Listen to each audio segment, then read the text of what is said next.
After a shoulder injury or shoulder surgery, I think one of the biggest things that get missed is positioning yourself to go to sleep. My name is Huang. I'm an occupational therapist and certified hand therapist. I have a clinic here in Miami, Florida, and I treat plenty of people after surgery, after injury to their shoulder. Specifically, my own husband, who I think almost 2 years ago, fell skiing, dislocated his shoulder, and we put it back in, and I was like, let's get going. So it's an area that most people don't cover, and I feel like it's missing. So I wanted to hopefully share with you, if you've just had an injury or just had surgery, that this video can help you, because how you sleep and how you position plays a really key role in how you recover after the injury or after the surgery.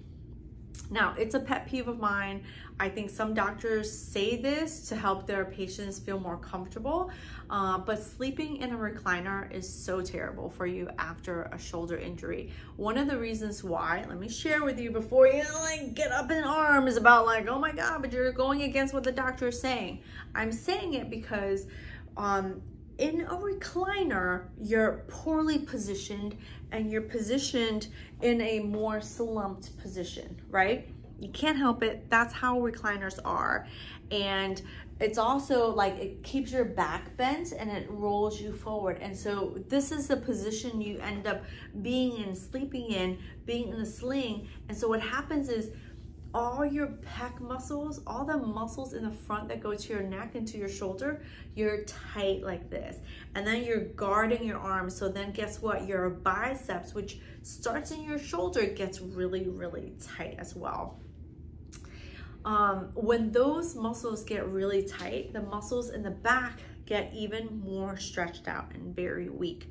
And if you didn't catch in some of my other videos, I'll probably share more of it, but there's a huge connection between how our shoulders function and how our spine is functioning. So if your back gets really stiff, your shoulders just cannot move as well. I didn't make that shit up. That's just how your body is built, okay? And so all the muscles in the front actually attach to your abs and to your hips. I mean, like the works. And so the shoulder, the big back shoulder muscles also connect to your lower back. And so what happens is if you sleep in a recliner, you're gonna get into that hunchback of Notre Dame position, right? And it's never good, and it causes you to have your problems and your recovery much longer. So I'm gonna share with you what I did for my husband as soon as he as soon as we relocated his shoulder. Sorry, I won't do it for you, but I did it for him. I relocated his shoulder. We double checked everything. I was with a doctor, my brothers, and we made sure, like, yeah, we don't have any fractures. We don't have any, so I'm digressing. Let me show you what we did as soon as I got him home. I wanted him to rest, and I wanted him to rest in as much a comfortable position as possible, right? I'm gonna share that with you. So this is my bed, right? And depending on what position you are, which arm you hurt, that's the position you're gonna lay down in, right? So I'm gonna show you on this side, just because I want you to see what I'm doing. But if I lay down on this side, it's this arm that was hurt, and then I would prop all the stuff here, right? If I hurt this arm, then I would sleep, like I would go like this, right? I'm just gonna share with you on this side so that you can see better my explanation.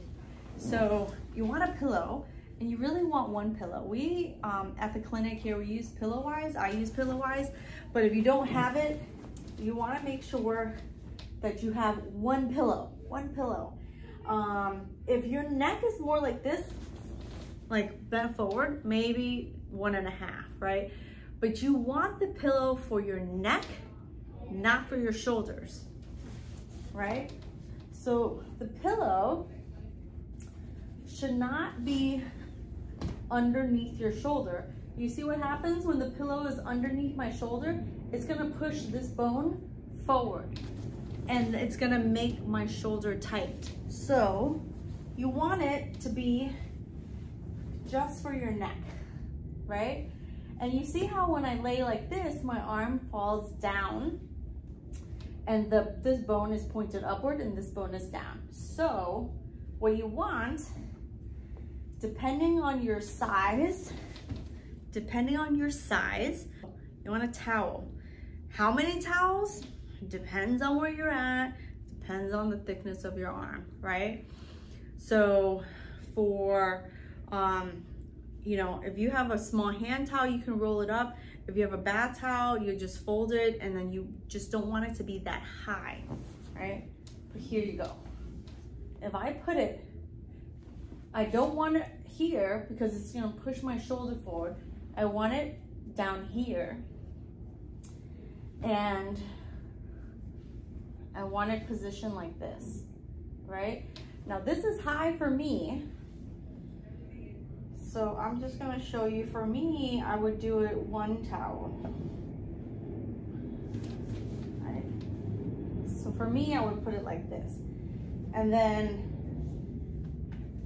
you could rest your arm like this, or you can have another pillow to support your arm, right? Oh, I don't have another pillow here.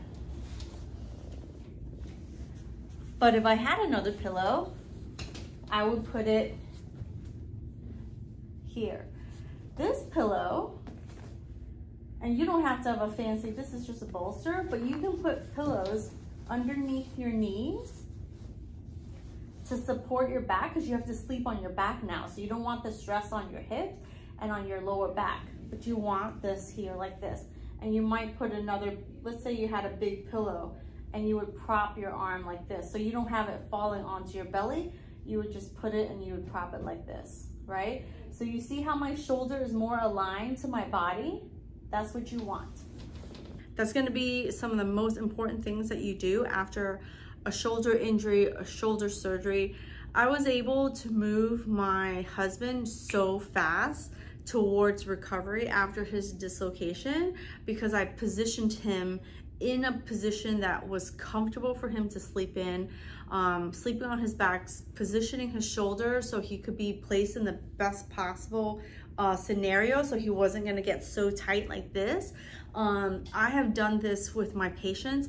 If they come to me before surgery to try surgery, then it's something that I could teach them before they go for their surgery, right? So sometimes you try conservative methods first, meaning if you might have torn a rotator, or if you fell and you did something, I have a chance to catch them before they have their surgery. I can teach them this method. If I get someone really soon after surgery, like if I get someone like day 5 after surgery, I always go over and I teach them how to sleep, because most people are sleeping incorrectly, which causes them to have more shoulder pain for longer. If you can minimize some of the shoulder pain right at the beginning of your injury phase and recovery phase, if you can minimize that pain, then your therapy process will be much faster. You won't go into that cycle of pain. Once you go into that cycle of pain, it is so much harder to get you out. So if you're catching this video right after, before you go for surgery or right after you're injured, this is the best way to sleep after a shoulder injury or shoulder surgery. Don't fall for that. Sleep in the recliner, because that will mess you up. Like, especially the way look at me, like the way I'm standing and talking to you, because my table got lowered. But I hope this video helps you to reduce your pain and hopefully to, cut down on your recovery time after surgery. My name is Huang, and if you have any questions or further comments, leave them below, and all my links are there as well.